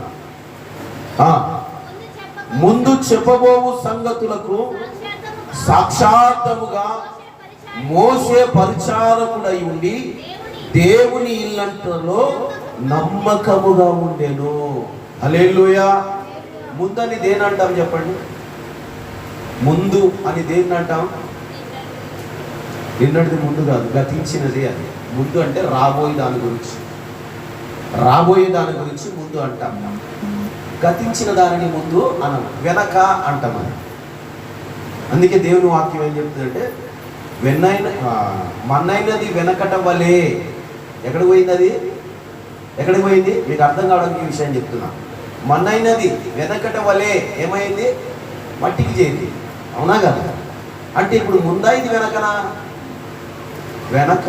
అంటే ఇప్పుడు ముందు రాబోయే సంగతుల గురించి తెలుసుకోవడానికి మోషే ఏమై ఉన్నాడు? దేవుని ఇల్లంతటిలో నమ్మకమైన వాడిగా ఉన్నాడు. హల్లెలూయా. దేవుని ఇల్లు అంటే ఏంటి? దేవుని ఇల్లు అంటే ఏంటి చెప్పాలి. తానే దేవునికి నమ్మకస్తుడుగా మారిపోయాడు. తానే నమ్మకస్తుడై ఉన్నాడు. మోషే దేవుని ఇల్లంతటిలో నమ్మకమైన వాడు అనే నిర్గమకాండములో మనం చూడగలుగుతాం. అందుకే అది గుర్తు చేస్తూ ఉన్నాడు. మోషే దేవుని ఇల్లంతటి మీద నమ్మకమైన వాడై మరి ముందు చెప్పబోవు సంగతుల గురించి సాక్షార్థముగా మోషే ఏమై ఉన్నాడంట? పరిచారకుడయ్యి దేవుని ఇల్లంతటి మీద నమ్మకస్తుడుగా ఉన్నాడు. ముందు రాబో సంగతులు. ఇప్పుడు ఇన్నాళ్ళు ఎలాగోలాగో జీవించాం, ఎలాగోలాగో బ్రతికేశాం. కానీ ఇక ముందు దేవుని ఉగ్రత మనుషుల మీదికి రాబోతూ ఉంది. ఆ ఉగ్రత దినమున నీవు దాచబడదు. అమ్మ వినండి, అమ్మ వాక్యం వినండి. దేవుని ఉగ్రత మీ మీదికి రాకుండా ఉండాలి అన్నా, ఆ ఉగ్రత దినం మీరు దాచబడాలి అన్నా, ఆ ఉగ్రత దినమున మీరు తప్పించబడాలి అన్నా, ఇప్పుడు చెప్పబోయే సంగతుల గురించి మీరు జాగ్రత్తగా వింటూ ఉండాలి. ఆ సంగతులు ఏంటి? దేవుని వాక్యము. అందుకే యాకోబు రాసిన పత్రికలు చదువుకున్నాం కదా, మీరు వినువారు మాత్రమే ఉండకండి, ఇంకా ఏమై ఉండాలి? మిమ్మును మీరు మెరుగుపరచుకోవాలి. ఇప్పుడు వెండి కానీ బంగారం కానీ అది ఏమైంది? నల్లపోయింది అనుకోండి. బా ఎంత నల్లగా ఉన్నావే అని చెప్పేసి తీసి కాళ్ళకు తొడిగిచ్చేస్తారా? కాళ్ళకు తొడిగిచ్చేసుకుంటారా? చేతిలో పెట్టేసుకుంటారా? చెవులకు ముక్కుకు తగిలిచ్చేస్తారా? ఏం చేస్తారు? నల్లగా ఉన్న దాన్ని, బంగారం కదా నల్లగైంది కదా ఏమవుతుందిలే అని తొడిగించేసుకుంటారా? ఏం చేస్తారు? కంసలు వారి దగ్గరికి వెళ్ళి, అయ్యా ఇది ఎందుకో మరి దీంట్లో ఏదో కలిసింది, ఎప్పుడు చూడు నల్లగా అవుతుంది అని అంటే వాడు ఏం చెప్తాడు తెలుసా? తప్పించుకోవడానికి, నీలో వేడి ఎక్కువ ఉందమ్మా, అందుకే అది నల్లగా అయిపోతుంది అని అంటాడు. అవునా కాదా? ఈ మాట చెప్పినట్లేదా? మీకుందా ఈ అనుభవాలు? నీకేంటో తెలుసా అంటే, నా భార్య వద్ద పడిపోయినప్పుడు నేను విన్నా. ఎందుకు సార్ ఎప్పుడు నా పట్టీలు నల్లగా అయిపోతాయంటే, వేడి ఎక్కువ ఉందమ్మా నీకు, వేడి ఎక్కువ ఉంటే నల్లగా అవుతుందా? అవునా? ఒక రకంగా అవుతుంది. కల్తీ ఎక్కువ ఉండడం వల్ల అవుతుంది. ఒరిజినల్ ఉండదు దాంట్లో, బంగారంలో కావచ్చు, వెండిలో కావచ్చు, అందులో ఒరిజినల్ అనేది ఉండదు. కాస్త కోస్త వారు కల్తీ అనేది కలుపుతాడు. అందుకే అది అలా నల్లగా అవుతాయి. వాటిని నల్లగా ఉన్న దానిని తీసుకుపోయి ఏం చేస్తాం? మెరుగు పట్టిస్తాం, అంటే కడిగిస్తాం. అవునా? ఇప్పుడు హృదయము మెరుగుపరచబడాలంటే ఏం చేయాలి చెప్పాలి. హృదయము మెరుగుపరచబడాలంటే ఏం చేయాలి? దేవుని వాక్యం మరి ఉన్నదేంటి తెలుసా? దేవుని వాక్యం నుంచి 3 మాటలు చెప్పబడి. దేవుని వాక్యం అంట సాకలివాణి సపు వంటిది, రెండవది అగ్ని వంటిది, మూడవది బండను బద్దలు చేయు శుద్ధ వంటిది. అర్థమవుతుందా? వాక్యం ఏంటంట? మొదటిది ఏంటి వాక్యము? సాకలివాణి సబ్బు. సాకలివాడు ఏం చేస్తాడు? మురిగిపోయేంత వరకు రుద్దుతూనే ఉంటాడు, వేసి బండకేసి. అవునా? గస వాన్ దూరంగా ఎందుకండి, మన ఇళ్ళలోనే ఆడవాళ్ళు ఉన్నారు. ఏం చేస్తారమ్మా? మురికి పడితే ఇంకో సబ్బు సగము అరిగిపోయినా మురికిపోకపోతే రుద్దుతూనే ఉంటారు. చివరికి ఏమంటుందా? ఏం సబ్బు తెచ్చినావు అని కూడా భర్త మీద ఎలిసి పడే వాళ్ళు ఉన్నారు. ఈ సబ్బు అస్సలు మురికే పోవడం లేదు. ఇంకొక మాట ఏం చెప్పాడు? అగ్ని వంటిదంట వాక్యము. అగ్ని వంటిది. అగ్ని దేని కాలుస్తుంది? దేనైనా కాల్చేస్తుంది. కానీ ఈ అగ్ని వేరు. ఈ అగ్ని కేవలము కల్మషమును మాత్రమే కాల్చివేస్తుంది. హల్లెలూయా. కేవలము అపవిత్రతను మాత్రమే కాల్చివేస్తుంది. కేవలము నీలో ఉన్న అశుద్ధిని మాత్రమే తీసివేస్తుంది. బండను బద్దలు చేయి సుత్తి వంటిది, మోడు బారిన హృదయమును కూడా చిగురింప చేస్తుంది. హల్లెలూయా. కొట్టి చప్పట్లు, దేవునికి మహిమ కలుగును గాక. మోడు బారిన హృదయమును కూడా అదేం చేస్తుందంటే చిగురింప చేస్తుంది. దేవుని వాక్యం బండను బద్దలు చేసే సుత్య వంటితో పోల్చాడు దేవుని వాక్యాన్ని. అందుకే ప్రేమైన దేవుని పిల్లరా, దేవుని ఎల్లంతటిలో నమ్మకమైన వారుగా నీవు నేను మనమంతరం ఉండాలి. ఎందుకంటే నీవు నేను మనమంతరం ఎవరో తెలుసా? దేవునికి ఇల్లు. చదవండి ఇప్పుడు 6వ వచనం చదవడమ్మా. ఎబ్రీయులకు రాసిన పత్రిక 3వ అధ్యాయం 6వ వచనం. అయితే క్రీస్తు కుమారుడై ఉండి ఆయన ఇంటి మీద నమ్మకముగా ఉన్నాడు. ధైర్యమును నిరీక్షణ వలనని ఉత్సాహమును తుదమటుకు స్థిరముగా చేపట్టిన ఎడల మనమే ఆయన ఇల్లు. ఇప్పుడు మనకు 3 విషయాలు తెలియజేస్తున్నాడు. ప్రభువైన యేసుక్రీస్తు దేవుని ఇల్లు మీద ఎలా ఉన్నాడట? ప్రభువైన యేసుక్రీస్తు కూడా కుమారుడై ఉండి దేవుని ఇంటి మీద నమ్మకంగా ఉన్నాడు. అయితే మనకు 3 విషయాలు చెప్తున్నాడు. ఏం చేయాలంటే మొదటిగా ధైర్యం కావాలి. ఏ విషయంలోనైనా ధైర్యం కావాలి. రెండవది నిరీక్షణ అంటే ఎదురు చూపు. మూడవది ఉత్సాహం. దేనికి ఉత్సాహం? మందిరానికి రావాలంటే తాంబేల్లా అవుతాం, మందిరం వదిలి పెడితే కుందేల్లా పరారవుతాం, లేదా పులిలా పరిగెడతాం. అంటే ఉత్సాహం అనేది తగ్గిపోతూ ఉంది. ఎలా ఉండాలి ఉత్సాహం? దేవుని సన్నిధి అంటే మనం ఊరికి వెళ్ళేటప్పుడు ఉన్న ఉత్సాహం కంటే, లేదా వేరే ఏదైనా ఫంక్షన్కి వెళ్ళేటప్పుడు ఉండే ఉత్సాహం కంటే ఎలా ఉండాలి? రెట్టింపు ఉండాలి.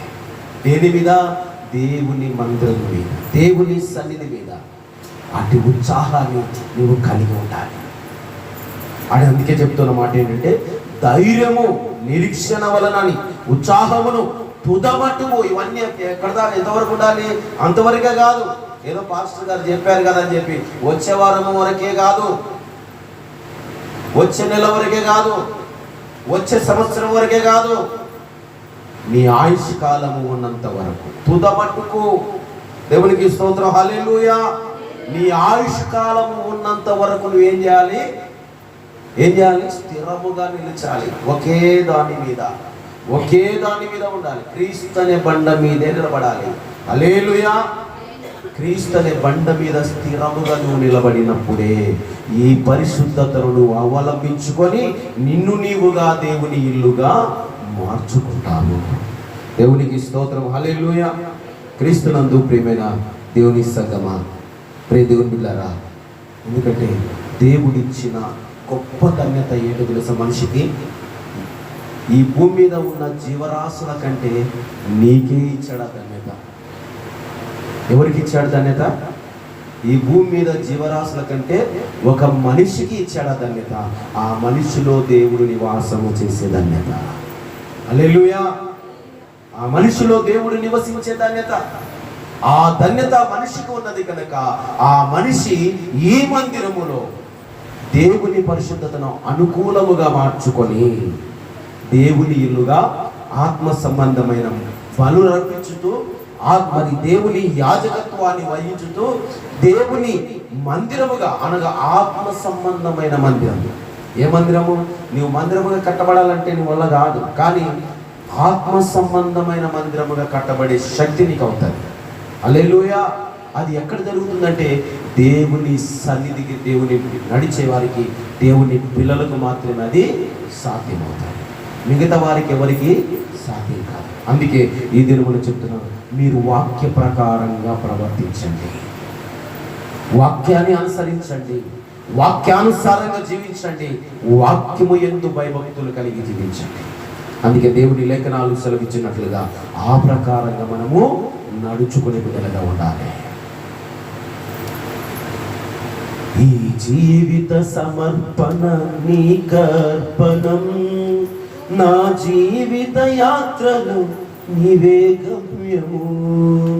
ఈ జీవిత సమర్పణ నీకర్పణం, ఈ జీవిత సమర్పణ నీ గమ్యము. సాగిపోదును నిన్ను చేరే వరకు, నీలోని నా జీవం పొందే వరకు. సాగిపోదును నిన్ను చేరే వరకు, నీలోని నా జీవం పొందే వరకు. ఆరాధనకు యోగ్యుడవు నీవే, నా స్తుతులకు పాత్రుడవు. ఆరాధనకు యోగ్యుడవు నీవే, నా స్తుతులకు పాత్రుడవు. కీర్తించకుండా నేను ఉండలేనయా, స్తుతి చేయకుండా గమ్యం సాగదు యేసయ్యా. కీర్తించకుండా నేను ఉండలేనయా, స్తుతి చేయకుండా గమ్యం సాగదు యేసయ్యా. ఆరాధనకు యోగ్యుడవు నీవే, నా స్తుతులకు పాత్రుడవు. దేవునికి స్తోత్రం. హల్లెలూయా. ఎంతవరకు సాగాలి మనము? చెప్పాలి. ఎంతవరకు సాగాలమ్మా? ఎంతవరకు? ఒక మూరెడా, ఓ 4 మూరల, లేదా ఒక 5 మూరల? దేవుని జీవమును, దేవునిలో ఉన్న నీ జీవమును నువ్వు పొందే వరకు సాగిపోవాలి. సాగిపోవడం అంటే ఏంటి? రబ్బర్లా కాదు. హల్లెలూయా. నా వైపు చూడాలి. రబ్బర్లా సాగడం కాదు. సాగిపోవడం అంటే గమ్యములో ముందుకు కొనసాగడం. హల్లెలూయా. కాబట్టి నీవు నేను మనమందరం మరి ఈ మందిరములో పరిశుద్ధతకు అనుకూలము గనక ఈ పరిశుద్ధతను మనము అవలంబించుకునే బిడ్డలుగా ఉంటూ దేవుని ఆలయముగా అనగా దేవుని ఇల్లుగా మార్చబడిన వారమై ఉండాలి. ఎందుకంటే ధైర్యము, నిరీక్షణ, ఉత్సాహం తుదమట్టుకు దాన్ని స్థిరముగా కొనసాగించు వారమై ఉంటేనే మనమే దేవుని ఇల్లు. కొట్టు చెప్పటం. దేవుడు ఈ మాటలను దీవించి ఆశీర్వదించునుగాక. మంచిది. చెప్పబడిన వాక్య నిమిత్తమై చిన్న ప్రార్థన. అందరూ అలాగే తల్లు ఉంచండి, కళ్ళు మూసుకొని. నా వైపు చూడదండి, దేవుని వైపు చూస్తూ కళ్ళు మూసుకొని ఈ ప్రార్థనలో ఏకీభవిద్దాం. మన మధ్యలో ఉన్న పెద్దలు జోసఫ్ గారు మరి చెప్పబడిన వాక్యాలు క్లుప్త ప్రార్థన చేస్తారు. అందరూ ఏకీభవిద్దాం. ప్రార్థన చేసుకుందాం. తలలోంచుకొని మహాపరిశుద్ధుడా, పరలోకమందున్న మా తండ్రి, ప్రార్థనలోకి పోయించాలి. సుతుల సింహాసనాసీనుడైన దేవా, నీకే వందనాలే. అయినా సింహాసనం చుట్టూ పెద్దలు దూతలు సాగిలపడి పరిశుద్ధుడు పరిశుద్ధుడు అని చుండగా అవునయ్యా తండ్రి, ఇంతవరకు నైనా చక్కని మాటలు, పరలోకపు మాటలు దేవజనులో నైనా నీవు ఉండి మాట్లాడిన విధానం బట్టి స్తోత్రం చెల్లించుకుంటున్నాం తండ్రి. అయినా తండ్రి, నీవు పరిశుద్ధంగా ఉండుటకు, అయినా నీవనే ఉండుటకు తండ్రి మాకిచ్చినటువంటి సూచకాలు వినే చెవులు, గ్రహించే హృదయమును బట్టి నీకు స్తోత్రములు తండ్రి. అయినా మేము మట్టి వారము, దుమ్ము వంటి వారము, ఎందుకు పనికిరాని వారము, పాపాత్మనము, కేవలం పాపాత్మనము తండ్రి. ఒక్క మాటనైనా మా హృదయంలో, మా మనసులో నిలిపి నీవు నడిపిస్తున్నావు. నీకు స్తోత్రం చెల్లిస్తున్నావు తండ్రి. బలము లేని వారము, ధైర్యం లేని వారము, లేదా ధనము లేని వారము, ధాన్యము లేని వారము, అయినా కేవలం పాపాత్ములము తండ్రి. ఇన్ని మాటల వాక్యానుసారంగా జీవించటకు మాకు కావాల్సినటువంటి తండ్రి పట్టుదల, ఏకదృష్టి, విశ్వాసము సహాయం చేయమని ప్రార్థిస్తున్నాం తండ్రి. ఇంతవరకు నాయనా మరి వాక్యమును ఎన్ని చెవులైతే విన్నావో, ఎంతమంది అయితే గ్రహించినారో చుట్టుపట్ల తండ్రి, వారందరూ కూడా నాయనా ఈ రాజ్యానికి వారసులుగా ఉండుటకు సహాయం చేయమని ప్రార్థిస్తున్నాము. ఆమేన్. ఇండియా వారి ప్రతి పేరున దీవించి వారి కుటుంబాలలో అందరూ చిన్నవారు మొదలుగా పెద్దవారి వరకు ప్రతి కుటుంబంలో అయినా నీ రాజ్య వారసులుగా నీ సొత్తుగా అయినా ఉండుటకు మార్చమని ప్రార్థిస్తున్నాము తండ్రి.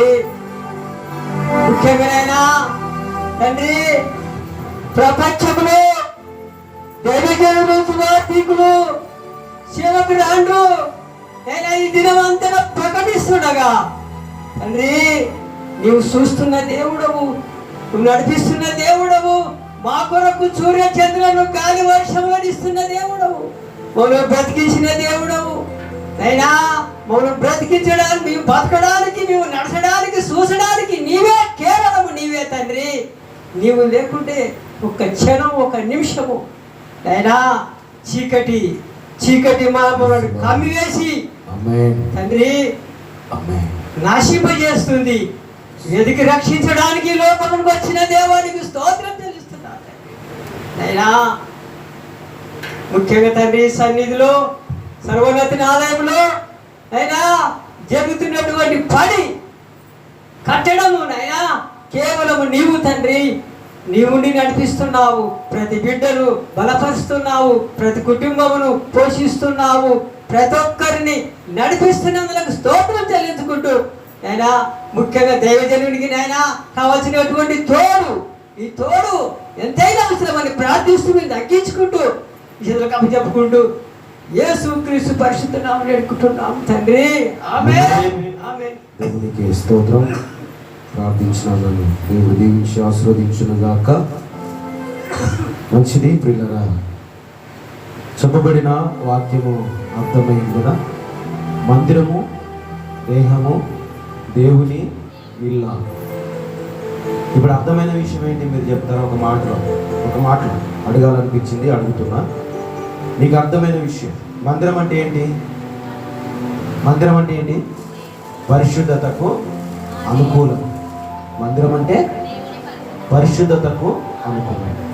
ఇప్పుడు ఈ పరిశుద్ధతను మనము అవలంబించుకుంటేనే, మనము పొందుకుంటేనే దేవుని ఇల్లుగా మార్చబడతాం.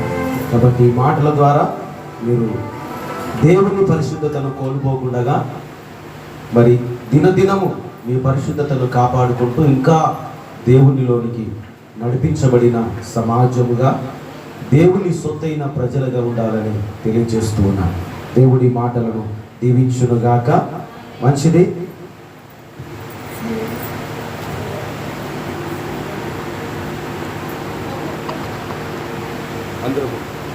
అందరము లేచి నిలబడి